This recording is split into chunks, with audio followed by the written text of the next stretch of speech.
Hello friend, आप सभी का स्वागत है मेरे YouTube channel GS SST classes with Ganesh car की। मेरे वीडियो को लाइक, शेयर तथा कमेंट करके ज़रूर बताएं कि आपको यह वीडियो कैसा लगा और साथ ही मेरे चैनल को सब्सक्राइब करके बेल आइकन ज़रूर प्रेस करें। दोस्तों, आशा करता हूं कि आप इस लॉकडाउन के दौरान स्वस्थ व सुरक्षित होंगे। आज बात करेंगे मौलिक अधिकारों में वर्णित जो भारतीय संविधान में वर्णित मौलिक अधिकार हैं, उनमें प्रथमतया जो फर्स्ट मौलिक अधिकार है वह है समानता का अधिकार। इसका जो वर्णन किया गया है भारतीय संविधान में अनुच्छेद 14 से 18 तक किया गया है। और पहला जो अनुच्छेद है 14, यह है कानून के समक्ष समानता एवं कानून के समान संरक्षण। मीन्स कानून के समक्ष समानता यह यूके यानी कि ब्रिटेन से लिया गया है। यह एक नकारात्मक विचारधारा है। इसका अर्थ है कि कानून के समक्ष सभी समान हैं, अर्थात विधि का शासन इसकी बात कही गई है। और यह है, इसमें कहा गया है कि विधि की सर्वोच्चता कहा गया है इसको। और दूसरा है कानून के समान संरक्षण, यह USA से लिया गया है। यह एक सकारात्मक विचारधारा है। यह व्यक्तियों को वर्गों में बांटता है और समानों के साथ समान व्यवहार तथा असमानों के साथ असमान व्यवहार की बात करता है। कुछ लोगों को इसमें विशेष अधिकार दिए गए हैं, जैसे कि राष्ट्रपति, राज्यपाल व सांसद। इनको जो है इसके अंतर्गत कुछ विशेष अधिकार दिए गए हैं। अब बात करते हैं अनुच्छेद 15 की। इसमें किसी भी नागरिक के साथ धर्म, जाति, लिंग, मूल वंश, जन्म स्थान के आधार पर कोई भेदभाव नहीं होगा। यानी कि 15 का जो क है, ये 15 का फर्स्ट जो है उसमें कहा गया है कि किसी भी नागरिक के साथ धर्म, जाति, लिंग, मूल स्थान व जन्म स्थान यानी कि मूल वंश व जन्म स्थान, इन 5 आधारों पे जो है कोई भी भेदभाव नहीं होगा। अगला आता है 15 का सेकंड। अनुच्छेद 15 का सेकंड है, इसमें भेदभाव कुओं, तालाबों, स्नानागारों, टैंक, सार्वजनिक भोजनालयों, सड़कों में भेदभाव नहीं होगा। यानी कि जो ये 15 का सेकंड है, इसमें कहा गया है कि ऐसा भेदभाव कुओं, तालाबों, स्नानागारों, टैंक, सार्वजनिक भोजनालयों, सड़कों में भेदभाव नहीं होगा ऐसा। ठीक है। और नेक्स्ट है अनुच्छेद 15 का थर्ड। इसमें कहा गया है कि राज्य बच्चों व महिलाओं के लिए विशेष उपबंध कर सकते हैं। यानी कि उनके लिए कोई विशेष अपनी तरफ से जो है राज्य जो है इनके लिए कोई विशेष व्यवस्था जो है बना सकता है। ठीक है। अगला है अनुच्छेद 15 का चौथा, यानी कि 15 का फोर्थ जो पार्ट है, उसमें कहा गया है कि राज्य अनुसूचित जातियों, अनुसूचित जनजातियों, सामाजिक व शैक्षिक दृष्टि से पिछड़े वर्ग के लिए विशेष उपबंध कर सकता है। यानी कि उनके लिए भी कोई विशेष नियम, कानून या सुविधाएं उनके लिए उपलब्ध कर सकता है। अगला आता है 15 का 5, यानी कि अनुच्छेद 15 का भाग 5 इसमें आता है कि इसके अंतर्गत कहा गया है कि सभी शैक्षणिक संस्थाओं में तथा निजी संस्थाओं में निजी क्षेत्र SC, ST और OBC के लिए विशेष प्रावधान कर सकते हैं। यानी कि जो शैक्षणिक संस्थाएं हैं या निजी जो संस्थाएं हैं वो जो है इन जो निजी क्षेत्र के जो विशेष इनके लिए विशेष प्रावधान कर सकता है SC, ST और OBC के लिए। अगला अनुच्छेद आता है अनुच्छेद 16। इसके अंतर्गत जो होता है लोक नियोजन में अवसरों की समानता, यानी कि पब्लिक सर्विसेज में जो आपको जो है अपॉर्चुनिटी जो मिलती है उनमें क्या होनी चाहिए, इक्वलिटी होनी चाहिए कह रहा है। ठीक है। इसके अंतर्गत अनुच्छेद 16 का जो सेकंड है, 16 का सेकंड में कहा गया है कि जो है 7 आधारों पर भेदभाव नहीं होगा। यानी कि जो 16 के सेकंड में कहा गया है कि 7 आधारों पे कोई भी भेदभाव नहीं होगा, जैसे जाति, धर्म, लिंग, मूल वंश, जन्म स्थान, निवास, उद्भव, इन 7 आधारों पे जो है कोई भी भेदभाव नहीं होगा। अगला आता है 16 का थर्ड। 16 का थर्ड में कहा गया है कि लोक नियोजन में आरक्षण संबंधी कानून बनाने की शक्ति किसके पास होगी? संसद के पास होगी। यानी कि जो लोक नियोजन में जो है सामाजिक जो सेवाओं में जो है आरक्षण संबंधी कानून बनाने की जो शक्ति होगी वो किसके पास होगी? संसद के पास होगी। अगला आता है 16 का 4th। ठीक है, इसमें कहा गया है कि SC ST और OBC और अन्य पिछड़ा वर्ग के लिए सरकारी सेवाओं में आरक्षण। इसमें जो है एक बात कही गई है कि जो SC ST और OBC है इसके लिए जो है सरकारी सेवाओं में आरक्षण की सुविधा की बात कही गई है। ठीक है, अगला है 16 का चौथे का जो A है, इसका एक पार्ट है चौथे का A, यानी कि पदोन्नति में आरक्षण से संबंधित है ये। और इसी के अंतर्गत ही एक पार्ट और है अनुच्छेद 16 का चौथे का V, यानी कि बैकलॉग। बैकलॉग क्या होता है कि यदि किसी बैकलॉग भर्ती की जो बात कही गई है इसमें, बैकलॉग जो होता है वो होता है कि यदि किसी वर्ष आरक्षित सीटें जो है पूरी नहीं भरी जाती, यानी कि किसी वर्ष, यानी कि पिछले वर्ष जैसे इस वर्ष जो है 2020 में जो है आरक्षित सीटें पूरी नहीं भरी जाए तो जो सीटें बचेंगी उसको जो है आने वाले अगले मतलब जो वैकेंसी आएगी अगली बार उसमें जो है जोड़ दिए जाएंगे। ये कब जोड़ा गया था? ये 50वां संविधान संशोधन 2000 में जोड़ा गया था। ये 50वां संविधान संशोधन 2000 में ये जोड़ा गया था। बैकलॉग भर्ती की जो प्रणाली थी इसको जोड़ा गया था। एक महत्वपूर्ण नोट है कि OBC को आरक्षण पहली बार 1990 में दिया गया था। यानी कि जो OBC को जो पहली बार आरक्षण दिया गया था ये दिया गया था 1990 में मंडल आयोग की सिफारिश पर। ठीक है, ये जो दिया गया था मंडल आयोग की सिफारिश पर दिया गया था। और जो मंडल आयोग की जो स्थापना हुई थी वो हुई थी 1978 में। ठीक है, मंडल आयोग की स्थापना 1978 में हुई थी। बट जो OBC से आरक्षण की बात जो पहली बार की गई थी मंडल आयोग ने ही की थी 1990 में। अगला है OBC पहचान से संबंधित आयोग। कुछ आयोग बने थे इनकी जो OBC जो वर्ग है इनकी पहचान कैसे की जाए, इसके लिए कुछ आयोग जो है बनाए गए थे। जैसे पहला आयोग था काका कालेकर आयोग 1953 में। दूसरा आयोग बनाया गया था BP मंडल आयोग 1978, जिसमें इन्होंने 11 संकेत दिए थे जिसमें से 3 प्रमुख थे। ठीक है, इसमें जो है इन्होंने जो BP मंडल आयोग बना था इसमें जो है इन्होंने 11 संकेत दिए थे, बट इसमें से 3 प्रमुख हैं। एक था शैक्षिक पिछड़ापन, दूसरा था सामाजिक पिछड़ापन, तीसरा आर्थिक पिछड़ापन।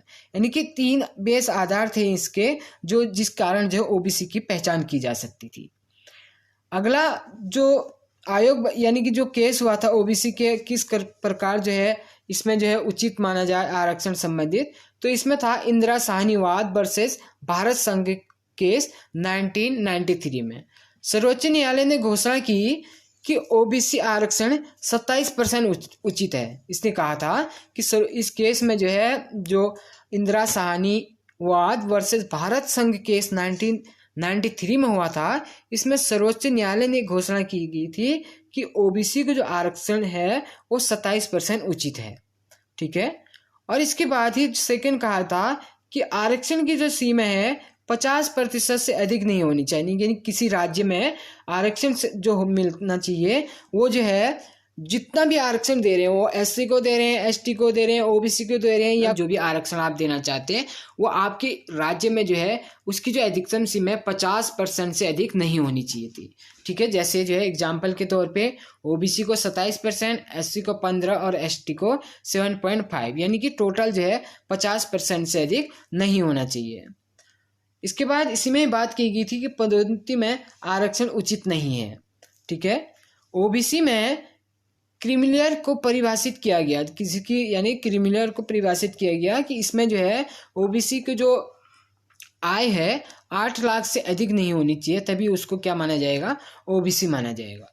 ठीक है, वार्षिक जो आय होगी 8 लाख से अधिक नहीं होनी चाहिए, इसमें जो है इसी को ही OBC माना गया था। तो ठीक है, नेक्स्ट एक नोट है इम्पोर्टेंट कि 76वां संविधान संशोधन 1995 तमिलनाडु में 69% आरक्षण को उचित माने गए। यानी कि जो तमिलनाडु ने जो है 76वां संविधान संशोधन 1995 के तहत 69% जो आरक्षण है राज्य में उसको उचित माना था। यानी कि पहले तो बात कितनी कही गई थी इससे पहले कि 50% से अधिक नहीं होना चाहिए किसी राज्य में, लेकिन इसको जो है ये जो 69% जो है आरक्षण की जो बात कही थी ये तमिलनाडु ने कही थी, इसको उचित माना था उसने। और अगला जो हुआ था वर्तमान में ही जो लेटेस्ट है, ये काफ़ी इम्पोर्टेंट है, ये है 102वां संविधान संशोधन 2019। इसमें जो 10% स्वर्ण आरक्षण की बात कही गई, यानी कि सामान्य वर्ग के लिए आर्थिक आधार पर जिसकी पारिवारिक आय कितनी होनी चाहिए, 8 लाख से कम होनी चाहिए, उसको ही क्या मिलेगा, 10% आरक्षण मिलेगा, यानी कि सामान्य वर्ग के लिए था। ठीक है, अगला आता है अनुच्छेद 17। अनुच्छेद 17 में है अस्पृश्यता का अंत, यानी कि जो छुआछूत की जो समस्या है उसका अंत होना चाहिए, कैसे उसको जो है समाप्ति किया जाए।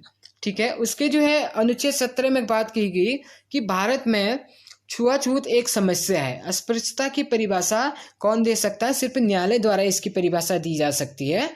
और वर्तमान में जो न्यायालय के अनुसार किसी को उचित उसकी जाति के आधार पर चिढ़ाना, छुआछूत की बात अस्पृश्यता की परिभाषा में आएगी। यानी कि जो अस्पृश्यता की डेफिनेशन है वर्तमान में वो ये है, जो न्यायालय के अनुसार जो वर्तमान में अस्पृश्यता की जो डेफिनेशन दी गई वो यह है कि किसी को उसकी जाति के आधार पर चिढ़ाना, छुआछूत की बात अस्पृश्यता की परिभाषा में आएगा। ठीक है, इसके लिए अस्पृश्यता अधिनियम जो है लागू हुआ था 1955 में, और 1976 में इसमें एक संशोधन हुआ था जिसके अनुसार अस्पृश्यता केस में 6 माह की सजा तथा 500 रुपये जो है जुर्माना, ये दोनों का प्रावधान भी हो सकता है। यानी कि अगर अस्पृश्यता केस में कोई भी इस प्रकार की जो अस्पृश्यता की परिभाषा के अंतर्गत जो वर्ड दिए गए हैं, यानी कि जो बात कही गई कि उसको जो है कि उसकी जाति के आधार पर चिढ़ाना या छुआछूत की बात के आधार पर चिढ़ाना, तो उसमें जो है जुर्माना जो होगा वो 1976 में संशोधन हुआ, जिसके अनुसार जो अस्पृश्यता केस में इसके यानी कि दो इसके जो है प्रावधान किए गए थे। इसमें एक किया गया था कि उसको जो है 6 माह की सजा और 500 रुपया जुर्माना, या दोनों का प्रावधान भी इसमें किया गया था। अगला आता है अनुच्छेद 18। इसमें है उपाधियों का अंत। उपाधियों का अंत जो है यानी कि राज्य, सैन्य एवं विद्या के अतिरिक्त कोई और उपाधि नहीं देगा। यानी कि जो उपाधियां देगी वो सिर्फ राज्य की जो सैन्य सेवा है और जो विद्या यानी कि एजुकेशन से के अतिरिक्त जो है कोई और उपाधि नहीं देगा। भारत का कोई नागरिक विदेशी से यानी कि विदेशों से उपाधि ग्रहण नहीं करेगा। यदि कोई व्यक्ति जो है भारत के अधीन यानी कि भारत सरकार के अधीन जो है कार्यरत है, तो वह विदेशों से उपाधि राष्ट्रपति की अनुमति के बाद ही लेगा। यानी कि जब उसको जो है राष्ट्रपति की अनुमति मिलेगी कि आप जो है जब वो विदेश में कार्यरत है, तो अगर वहाँ से कोई उसे उपाधि मिल रही है तो उसे उपाधि जो है ग्रहण करने का या प्राप्त करने का अधिकार तभी है जब उसको जो है राष्ट्रपति की अनुमति प्राप्त होगी। ठीक है, इसके अंतर्गत जो है जो उपाधियाँ मुख्य उपाधियाँ थी 1954 में भारत सरकार ने सम्मान देने शुरू किए, जिसमें 3 यानी कि 4 उपाधियां जो मुख्य हैं, भारत रत्न, पद्म विभूषण, पद्म भूषण व पद्मश्री। यानी कि 4 अवार्ड हैं, भारत रत्न, पद्म विभूषण, पद्म भूषण और पद्मश्री। इसमें कोई भी सम्मान प्राप्त करने यानी जो भी कोई सम्मान प्राप्त करेगा वह अपने नाम के साथ उपाधि का नाम प्रयोग नहीं करेगा। यानी कि इसमें जो एक जो है इसमें आदेश कह सकते हैं इसे, ये दिया गया था कि कोई भी अगर सम्मान प्राप्त करता है तो वो अपने नाम के साथ उस उपाधि को नहीं यूज करेगा। ठीक है, और 1977 में यानी कि 1954 में तो ये भारत सरकार ने जो है प्रारंभ किए थे, कांग्रेस सरकार जब थी, और 1977 में जब जनता पार्टी ने इस पर रोक लगा दी, यानी कि जब 1977 में जनता पार्टी की सरकार बनी थी तो इस पर जो है उसने रोक लगा दी, और पुनः जो है 1980 में जब कांग्रेस की सरकार दोबारा बनती है तो उसने इसे दोबारा से पुनः शुरू कर दिया था। इसके एक केस आता है इस विषय में जो है उपाधि के 1984 में। इसमें बाला बाधवन वाद केस जो आता है, इसमें सर्वोच्च न्यायालय ने निर्णय दिया कि ये उपाधियां अनुच्छेद 18 के विरुद्ध नहीं है। यानी कि ये जो है जो ये उपाधियां हैं ये जो है अनुच्छेद 18 के विरुद्ध नहीं है, कहा उसने। किसने? बाला बाधवन वाद केस ने 1984 में। इसके अंतर्गत जो है भारत रत्न के विषय में क्या कब कब ये भारत रत्न जो है अभी तक प्राप्त हुए हैं उनके बारे में कुछ जानकारी है, ये जानकारी देना चाहेंगे कि जैसे जानकारी हम जो है इसके विषय में लेते हैं। पहला जो है जो भारत रत्न दिया गया था 1954 में दिया गया था। 3 लोगों को ये भारत रत्न दिया गया था उस समय पे। एक थे जो है डॉक्टर राधा कृष्णन, इनको दार्शनिक क्षेत्र में ये अवार्ड दिया गया था। दूसरे थे श्री राजगोपालाचारी जी, ये इन्हें राजनीतिक क्षेत्र में दिया गया था। और तीसरे थे सीवी रमन, विज्ञान के क्षेत्र में। यानी कि इन 3 लोगों को ये पुरस्कार जो है भारत रत्न का प्रथम बार जो है दिया गया था 1954 में 3 लोगों को। ठीक है। और इसके अतिरिक्त जो मरणोपरांत प्रथम जो भारत रत्न दिया गया था 1966 में दिया गया प्रधानमंत्री लाल बहादुर शास्त्री जी को। इसके बाद जो प्रथम विदेशी को जो भारत रत्न दिया गया था वो दिया गया था 1987 में खान अब्दुल गफ्फार खान, यानी कि बादशाह खान भी इन्हें कहा जाता था। इनको जो है प्रथम विदेशी जो थे उनको जो है भारत रत्न प्राप्त हुआ था। दूसरे विदेशी थे जिनको भारत रत्न प्राप्त हुआ था 1990 में नेल्सन मंडेला, दक्षिण अफ्रीका के जो राष्ट्रपति हैं, उनको ये अवार्ड दिया गया था।